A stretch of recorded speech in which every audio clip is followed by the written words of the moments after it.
Donc j'ai terminé la vidange de la boîte de vitesse.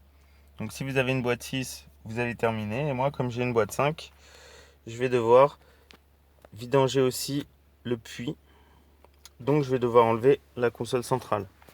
Donc j'ai déjà commencé, j'ai dévissé ces deux vis là. Ensuite, il y a deux vis de chaque côté qui sont recouvertes par un cache. Donc le cache est comme ça. Donc on met un tournevis ici, tout simplement, on le décapsule. Et ensuite, on dévisse les vis ici et ici. Donc là, je vais tout enlever et normalement, je dois pouvoir dévisser ma console centrale.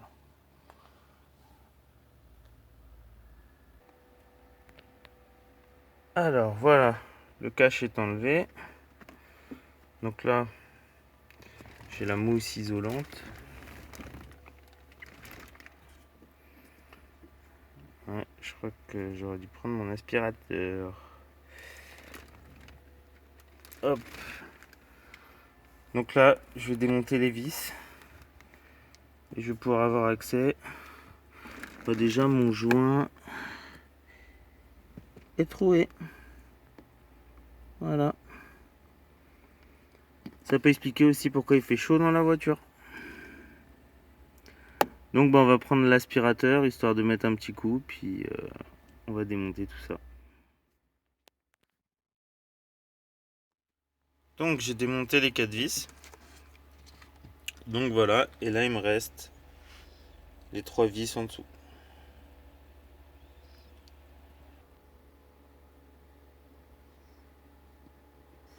Donc là j'ai coupé au cutter la goupille, et comme ça je peux tirer et enlever le vieux joint. De toute façon, il était cuit, hein. On voit bien. Donc on voit bien. Donc ça c'est moi qui l'ai fait. Mais bon, voilà. Complètement cuit. Voilà. Donc là je vais pouvoir démonter facilement le dernier joint. Hop, ah bah c'est bien tout seul. Voilà. On va retourner ça proprement. Hop.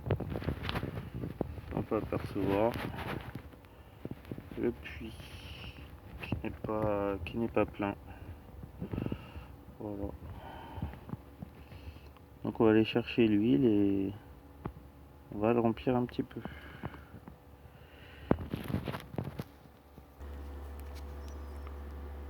Alors on peut bien voir que voilà. Alors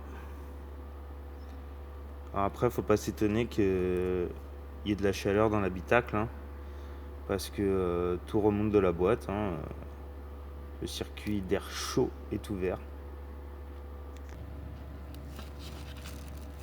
Donc là j'ai remplacé le joint inférieur, donc j'ai mis du WD-40 dans le joint et après je l'ai glissé tout simplement. L'ancien je l'ai découpé et j'ai remis la bague Téflon.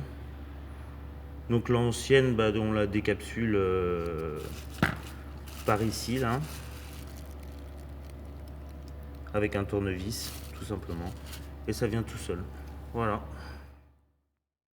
Je pense que là le niveau est pas mal. On voit pas très bien. Petite info pour pas perdre de temps. Il y a un repère pour remonter le levier, c'est-à-dire la petite trace que je vois là, vers vous. Moi j'ai essayé 10 minutes de l'autre côté. Résultat, j'ai perdu du temps pour rien, alors que tout de suite là c'est rentré. Hein, dès que vous êtes du bon sens, vous présentez droit, vous pivotez comme ça, et on appuie à peine et boum, il rentre tout seul. Voilà. Donc là, je remets les vis, je remets le joint supérieur.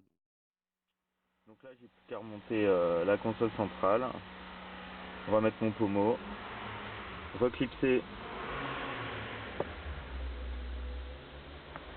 la commande de lave-vitre. Terminé. Donc on a replacé la console centrale.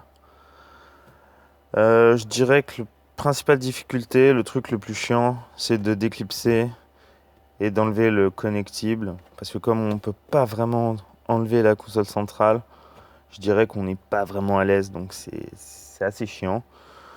Bien penser à remonter le levier avec le repère vers soi, comme ça il rentre tout seul du premier coup. Et sinon, c'est une opération très simple, hein, pas de difficulté principale. Donc voilà, j'espère que cette vidéo vous aura aidé. J'ai essayé de faire vraiment un truc complet pour vraiment, voilà, on peut tout faire de A à Z là sur cette MX5. NBFL, boîte 5. Alors c'est juste de la MK1 jusqu'à la MK25. Sur toutes les boîtes 5, il y a cette manipulation à faire au niveau du shifter, au niveau des joints qui se désintègrent, tout simplement. Donc voilà, j'espère que cette vidéo vous aidera, c'est le principal. Voilà, à bientôt.